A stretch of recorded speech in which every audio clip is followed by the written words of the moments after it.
आज के इस वीडियो में हम बात करेंगे F2 के असाइनमेंट बचपन और बाल विकास के बारे में। यह assignment roll number 1 to roll number 50 का है। आगे के असाइनमेंट्स की वीडियोस भी मैं ज़रूर बनाऊंगी। इस तरह से आप अपना फ्रंट पेज रेडी कर सकते हो, जैसा कि आपको पसंद हो। आप अपने हिसाब से जितनी आप मेहनत कर सकते हो आप अपना फ्रंट पेज रेडी कर लो। उसके बाद आगे की क्वेश्चंस की हम बात करते हैं। F2 का असाइनमेंट यहाँ से स्टार्ट होता है। इसमें सबसे फर्स्ट क्वेश्चन में पूछा जा रहा है, बाल विकास की जानकारी एक शिक्षक के लिए क्यों आवश्यक है? तर्क प्रस्तुत करें। जैसे कि अगर किसी को कंप्यूटर इंजीनियर बनना है तो उसे कंप्यूटर के बारे में पता होना आवश्यक है। अगर उसे कंप्यूटर क्या होता है यही नहीं पता होगा तो वो इंजीनियर क्या बनेगा। उसी तरह से अगर एक शिक्षक को अपने ज्ञान को बढ़ाना है तो उसे सबसे पहले बच्चे के बारे में जानना होगा, उसके बाद ही उस बच्चे को पढ़ा सकता है। ये नहीं कि क्लास में गए क्वेश्चन दे दिए कि हाँ बनाओ, तो इस तरह से किसी तरह से पढ़ाई नहीं होता है। सबसे पहले एक बच्चे को सही तरह समझना पड़ता है, उसके विकास को समझना पड़ता है। बच्चा क्या समझ रहा है नहीं समझ रहा है ये देखना होता है। उसके बाद ही हम एक बेटर टीचर बन सकते हैं। इसके लिए कुछ पॉइंट्स है जो आप यहाँ से नोट डाउन कर सकते हो। बाल विकास के अध्ययन की उपयोगिता एक शिक्षक के लिए अनिवार्य मानी जाती है।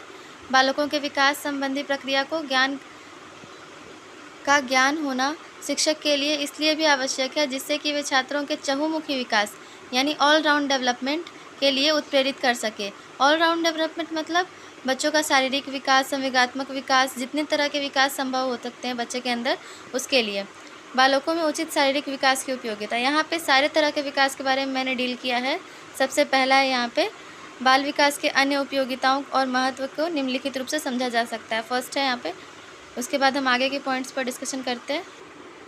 सेकेंड पॉइंट है बालकों को मानसिक विकास में उपयोगिता, मेंटल डेवलपमेंट किस तरह से हो सकती है। थर्ड, संवेगात्मक विकास में उपयोगिता, इमोशनल डेवलपमेंट। पेज नंबर 3 में फोर्थ पॉइंट में बताया गया है बालकों के सामाजिक विकास में उपयोगिता, सोशल डेवलपमेंट किस तरह से हो सकता है। सृजनात्मकता का विकास यानी क्रिएटिविटी बच्चों में हम किस तरह से बढ़ा सकते हैं। प्रभावी शिक्षण का विकास, किस तरह से इफेक्टिव टीचिंग कर सकते हैं जिससे बच्चों को आसानी से सारा कुछ समझ में आए। सेकेंड नंबर क्वेश्चन में पूछा जा रहा है मनोगत्यात्मक कौशलों के प्रकार को समझाएं। मनोगत्यात्मक विकास में मुख्य रूप से दो प्रकार के कौशल सम्मिलित हैं, स्थूल गत्यात्मक कौशल और सूक्ष्म गत्यात्मक कौशल। स्थूल गत्यात्मक कौशल को हम इंग्लिश में बोल सकते हैं ग्रॉस मोटर स्किल, एंड सूक्ष्म गत्यात्मक कौशल को बोल सकते हैं fine motor skill. Gross motor यानी जैसे कि चलते हैं, हम दौड़ते हैं, उसमें जो सारी मसल्स यूज़ होती हैं वो स्थूल गत्यात्मक यानी ग्रॉस मोटर स्किल्स में आती हैं। और सूक्ष्म गत्यात्मक में हमारा लिखना, ड्राइंग करना, ये सारी चीज़ें फाइन मोटर यानी कि सूक्ष्म गत्यात्मक कौशल में आती हैं। सबसे पहला स्थूल गत्यात्मक कौशल के बारे में मैंने डील किया, इसे आप नोट डाउन कर सकते हो। पेज नंबर 5 में भी स्थूल गत्यात्मक कौशल की चीज़ें लिखी हुई हैं। यहाँ से स्टार्ट होता है सूक्ष्म गत्यात्मक कौशल। पेज नंबर 6 सूक्ष्म गत्यात्मक कौशल को एक्सप्लेन करके लिखा गया है।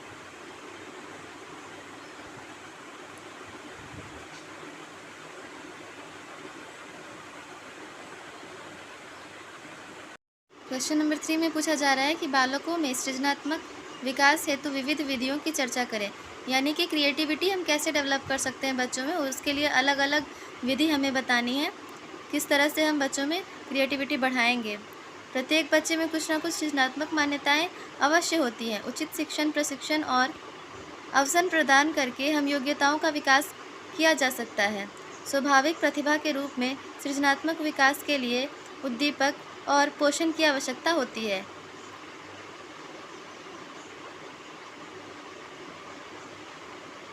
अध्यापकों की सृजनात्मक प्रवृत्ति ये बच्चों पे काफ़ी इफेक्ट डालती है, आप इसे नोट डाउन कर लें। सेकेंड पॉइंट में मोटिवेशन, प्रोत्साहन। हम अगर किसी बच्चे को प्रोत्साहित करते हैं, यानी अगर वो कोई अच्छा काम करता है या कुछ भी करता है, जैसे कि उसने कोई अच्छी सी ड्राइंग बनाई या फिर किसी भी तरह की उसने ट्राई किया कुछ बनाने का, तो उसे हम प्रोत्साहित करेंगे, बोलेंगे बहुत अच्छा बनाया, ताली बजाएंगे। तो उस तरह से उसमें सृजनात्मकता का विकास ज़्यादा अच्छी तरह से होता है। नवीनतम सूचनाओं का संकलन, कलेक्शन ऑफ न्यू इन्फॉर्मेशन। उन्हें हम समय समय पर अलग अलग चीज़ें बताते रहेंगे जिससे वो नई नई चीज़ें जल्दी जल्दी सीख सकें। ब्रेन स्टॉर्मिंग, उनसे अलग तरह के क्वेश्चंस पूछेंगे जिसमें उन्हें अपना दिमाग इस्तेमाल करने का अवसर मिले। उत्तर देने की स्वतंत्रता, हम उन्हें आंसर देने देंगे, जैसे कि अगर हम कोई क्वेश्चन पूछकर उन्हें आंसर देने का चांस दे सकते हैं। सिक्स्थ पॉइंट है कल्पना यानी इमेजिनेशन। 7th, मौलिकता तथा लचीलेपन को प्रोत्साहन, encouraging originality and flexibility. Originality कहने का क्या मतलब है? मतलब कि अगर वो बच्चे कहीं से कोई चीज़ कॉपी कर रहे हैं तो हमें उन्हें कॉपी करने से रोकना है, बोलना है कि वो खुद से कुछ लिखने का ट्राई करें, खुद से कुछ बनाने का कोशिश करें। अगर वो स्वयं से कुछ लिखते या बनाते हैं तो उनमें सृजनात्मकता का विकास काफ़ी अच्छे तरीके से होगा, बजाय कि वो कॉपी करे, रटे, ये सारी चीज़ें करें। 8th पॉइंट है डाइवर्जेंट थिंकिंग, यानी उन्हें अलग तरह से सोचने के लिए हमें प्रोत्साहित करना चाहिए। 9th पॉइंट है समस्यात्मक प्रश्नों तथा परिस्थितियों को प्रस्तुत करना, presenting problems and situations. 10th point है झिझक और डर को दूर करना, removal of hesitation and fear. कई बार डर और हीन भावना के कारण सृजनात्मक अभिव्यक्ति बाधित होती है, इसलिए हमें उन्हें डरा कर कभी नहीं रखना चाहिए। हमेशा उनके साथ अच्छे तरीके से बात करनी चाहिए, जिससे कि उनका सृजनात्मक विकास अच्छी तरीके से हो सके। 4th नंबर क्वेश्चन में पूछा जा रहा है, क्या बच्चों के सर्वांगीण विकास में खेल आवश्यक है? यदि हाँ तो क्यों? तो इसका आंसर सीधा सीधा हम बोल सकते हैं कि हाँ, बच्चों के सर्वांगीण विकास में खेल अति आवश्यक है, क्योंकि अगर बच्चे खेलेंगे नहीं तो वो बाकी सारी चीज़ें सीखेंगे कैसे? शारीरिक महत्व, मानसिक महत्व, सामाजिक महत्व, संवेगात्मक महत्व। आप यहाँ से सारे महत्व नोट डाउन कर सकते हैं।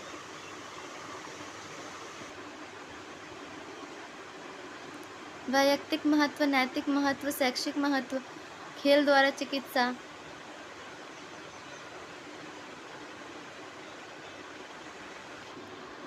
हमारा 5th एंड लास्ट क्वेश्चन है, एरिक एरिक्सन द्वारा प्रतिपादित व्यक्तित्व विकास के सिद्धांत मनोसामाजिक सिद्धांत का वर्णन करें।